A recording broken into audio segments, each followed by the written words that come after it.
खरं तर आता भाषणामध्ये बोलताना पुण्यातल्या ज्या रुग्णालयामध्ये दुर्घटना घडली त्याबद्दल नाराजी व्यक्त केली.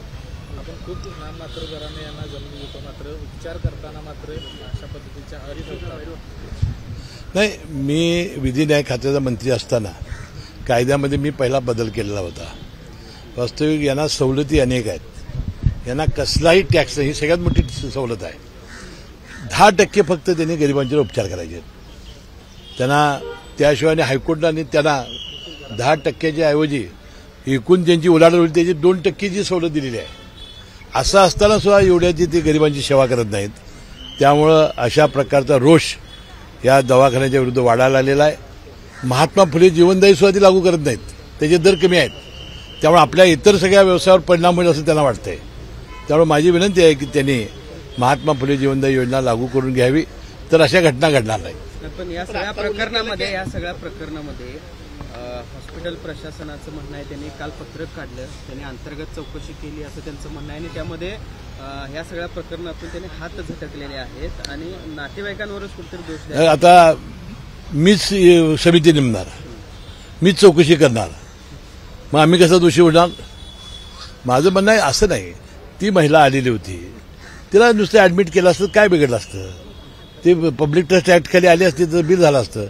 महात्मा फुले जीवनदायी तर लागू नसणारच, तर हे हॉस्पिटल लागूच करून घेत नाही. त्यामुळेच अशी घटना घडतात. आणि मग नातेवाईकांचा आक्रोश, एखादं मृत्यू होणं, या फार त्या घरात काय 2 मुली आता मुलं झाली, काय करायचं त्याने? हा फार मोठे प्रश्न असतात. त्याने थोडंसं मानवी भूमिकेतून बघण्याची आवश्यकता आहे. सगळीकडे पाहायला मिळाली. ससूनच्या काही डॉक्टरांना सुद्धा लाच घेताना पकडण्यात आलं. डॉक्टर नाही, त्याच्या खालच्या अधिकाऱ्यांना त्यांनी फर्निचरच्या कामामध्ये लाच घेताना त्यांना अटक झाली, हे खरं आहे. भाषणामध्ये आता उल्लेख केला की हे मोठे हॉस्पिटल आहेत ते आयुष्यमान योजना किंवा महात्मा फुले लागू करून घेत नाहीत. ते का करून घेत नाही? अडचणी काय आणि शासनात त्यांना काय झाले, त्यांचे दर आहेत कमी, ते दर आहेत बाकीच्या दरांच्या आवाजाच्या सव्वा. मग ते म्हणतील इथं एवढं दर कमी, मग आम्ही कसं द्यायचं? म्हणून ते लागू करून घेत नाही, असं माझा समज झालेला आहे. तर अनेक वेळा आम्ही प्रयत्न करून सुद्धा ते होत नाही. शासनाचं पुढे काय करणार? नाही, सक्ती तर काय लोकशाहीमध्ये करता येत नाही. त्यांना बोलवून विनंती करणं, त्यांना सांगणं किंवा हे लागू करा, तुमचा तो डिपार्टमेंट वेगळा करा ना. परंतु तो जोपर्यंत होणार नाही तोपर्यंत कुठल्याही मुंबईच्या दवाखान्यामध्ये योजना नाही, मोठ्या कुठल्याही. साहेब, कर्जमाफीवरून दादांनी सांगितलेलं आता तरी ही कर्जमाफी करणं शक्य नाही. दुसऱ्या बाजूला माणिकराव कोकाटे यांनी काल असं वक्तव्य केलं, कर्जमाफी मागता मात्र त्या आलेल्या पैशाचं शेतात गुंतवणूक करता का ती पैसे लग्नासाठी नाही. कोकाटे साहेबांची काय मी प्रतिक्रिया ऐकली नाही, परंतु अजितदादांची मी प्रतिक्रिया ऐकली आहे. त्यांनी सांगितलं हा सीझन आणि पुढचा सीझन आमची आर्थिक परिस्थिती बघता हे काही शक्य नाही. त्यांनी कायमची कर्जमाफी करणार नाही असं काय सांगितलं नाही. आणि मुख्यमंत्र्यांनी सांगितलं, अजितदादा तसं बोलले नाही. मला वाटतं आर्थिक परिस्थिती 1-2 वर्षामध्ये नक्की आमची सुधारणार, कारण आमचं राज्य इतकं राज्य मोठं आहे की होणार आणि सगळ्या लोकांच्या अपेक्षा पूर्ण होणार. कृषी मंत्र्यांनी एक प्रकारे शेतकऱ्यांना नाही, मी ऐकलं नाही. मी ऐकल्यानंतर समजून गेलं तर आपल्या प्रतिक्रिया नाही. मला ते तुम्ही सांगितलं, आता मी माहिती घेऊन तुम्हाला सांगेन. आज राज ठाकरे आणि उदय सामंत यांची पुन्हा एकदा भेट झाली. मुंबई महापालिकेच्या पार्श्वभूमीवर या भेटीगाठी वाढलेल्या दिसत आहेत. चांगलं आहे की ते राज ठाकरे महायुतीला पाठिंबा देणार असल्याचा आनंद आहे आम्हाला. उपमुख्यमंत्री आज कोल्हापूर जिल्ह्याच्या दौऱ्यावर येत आहेत, मात्र त्या ठिकाणी शक्तीपीठ महामार्गाला विरोध जो आहे तो अनेक जण करताना पाहायला मिळतात. सभा देखील उधळून लावा असा इशारा जो आहे तो दिलेला आहे आंदोलकांनी. नाही, आता शक्तीपीठ मार्गाबद्दल एकनाथ शिंदे साहेबांनी ती अधिसूचना रद्द केलेली होती. आता परवा मुख्यमंत्री म्हणाले की आम्हाला शक्तीपीठ रस्ता करायचा आहे, तर लादायचा नाही. त्यामुळं समजो त्यांना शेतकऱ्यांची संमती घेऊनच शासन करेल. राजू शेट्टी यांनी काल अजित पवार यांच्यावरती टीका करताना अजित पवार यांचा जीव गेला असता का 16 मिनिटं एसी गाडीतला चालू झाला नाही. मी तुम्हाला सांगितलं की कुणीच सांगितलं एसीने, मी त्या गाडीत होतो ना. राजू शेट्टी धांदात खोटं बोलतायत. मी मागच्या वेळेला तुम्हाला सांगितलं की अजितदादांनी ड्रायव्हरला विचारलं ही गाडी कोणाची? ती म्हणाले प्रकाशराव आंबेडकर पालकमंत्र्याची. मग त्यांना कुठली गाडी दिली? भाड्याने दिली. त्यामुळे संताप अनावर झाला. पालकमंत्री आपला भाड्याच्या गाडीने जातो, एसी चालूच होता, मी होतो ना त्या गाडीत. काय तर चुकीचं वक्तव्य करून गैरसमज तयार करणं बरोबर नाही. ते म्हणाले की 5 गाड्यांना यापूर्वी मी परवानगी दिलेली आहे. 2-3 मंत्री होतात जिल्ह्यातले, त्यांना ते 2-3 त्यांना न्यायाधीश येतात. महालक्ष्मी आपलं तीर्थस्थान असल्यामुळं अनेक मंत्री राज्यातले येतात. 5 गाड्या ह्या जिल्ह्याला पाहिजे, 2 आहेत आणि ती भाड्याने घेता, हे बरोबर नाही. आणि पैसे बी दिलेले आहेत. आणि लगेच आत गेल्यानंतर त्यांनी राजशिष्टाचार सचिव आपल्या म्हैसकर मॅडमना फोन लावला आणि त्यांना सांगितलं आजच्याच परवानगी द्या. काय बिघडलं? 5 गाड्या आपल्या जर व्हीआयपी लोकांना येणाऱ्या महालक्ष्मी दर्शनाला मिळाल्या तर एसी बंद नव्हता. धादात सुख आहे. पालकमंत्री भाड्याच्या गाडीने फिरतायत, त्यांच्याबद्दल त्यांना राग आला.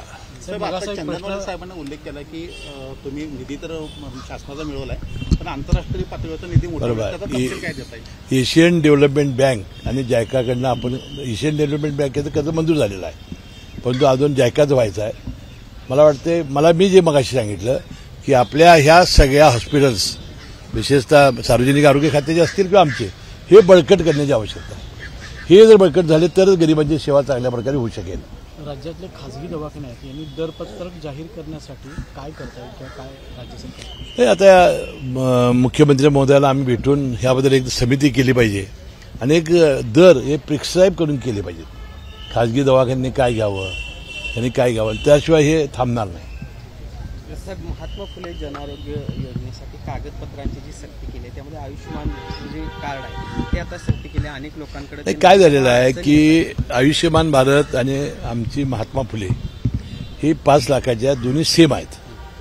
त्यामुळं एकेकाचा लाभ दोन्हीकडे घेण्याचा प्रयत्न होतोय. तर ती कंबाईन करून योजना आता आपण आणलेली आहे. त्यामुळे त्याला 5 लाखाचीच मिळणार. तर त्यामध्ये डबल व्हायचं एकाच, म्हणजे आता समजा आता हरण्या तर महात्मा फुलेमध्ये आयुष्यमान भारतमध्ये येईल, त्याचा गैरवापर होईल म्हणून आपण ती कंबाईन योजना केलेली आहे. महापुरुषांचे पुतळे जे आहेत या सगळ्या योजनेचे जे कोल्हापूर जिल्ह्यातले 2 समन्वयक, जिल्हा समन्वयक होते, त्यांचं काम काही कारणास्तव थांबलेलं आहे. मात्र त्याचा फटका आता कुठलं ह्या योजनेचे जे जिल्हा समन्वयक ते आता काय आहे, सार्वजनिक आरोग्य विभाग बघते, मी माहिती घेऊन सांगतो. महापुरुषांचे पुतळे जे ते रात्रात बसवले जाते. कोल्हापूरमध्ये 2 वेगवेगळ्या ठिकाणी अशा घटना आहेत. एका ठिकाणी शिवाजी महाराजांचा पुतळा आहे आणि आज देखील सकाळी 2 महापुरुषांचे पुतळे कोल्हापुरात. मला आताच मंजुलक्ष्मी मॅडमने सांगितलं की काहीतरी डॉक्टर बाबासाहेब आंबेडकरचा आणि अण्णाभाऊ साठेचा पुतळा रात्री बिनपरवानगी घेता.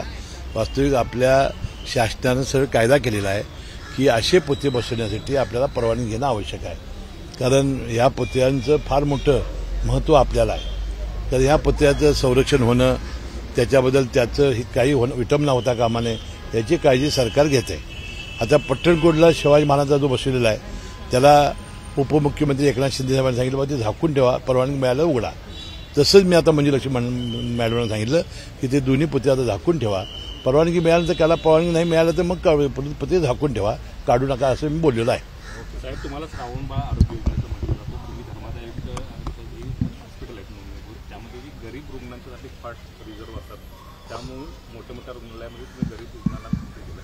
पण अद्याप काही रुग्णालय डॅशबोर्ड त्याचं लावत नाही गरीब रुग्णांचं. नाही, डॅशबोर्ड सगळीकडे लावला जातो. मुख्यमंत्री कार्यालयामध्ये रामेश्वर नाईक म्हणून त्यांना मुख्य नेमलेला आहे. गेल्या वेळा ते मंगेश चिवटे होते, त्यांचा प्रत्येक ठिकाणी ऑनलाईन तिथंच दिसतंय मंत्रालयात. मला वाटतं डॅशबोर्ड सगळे लागले. तशी जर स्पेसिफिक तक्रार असेल तर मी मुख्यमंत्र्यांच्याकडे करेन.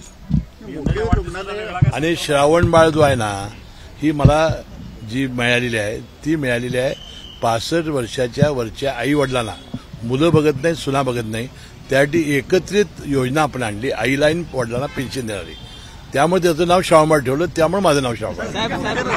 मोठ्या रुग्णालय ही जे ऑपरेशन आहेत ती न करण्याचं कारण का? कारण शासनाकडून त्यांना जे ऑपरेशनच्या बदल्यात जे पैसे मिळतात त्याचा दर खूप कमी असतो.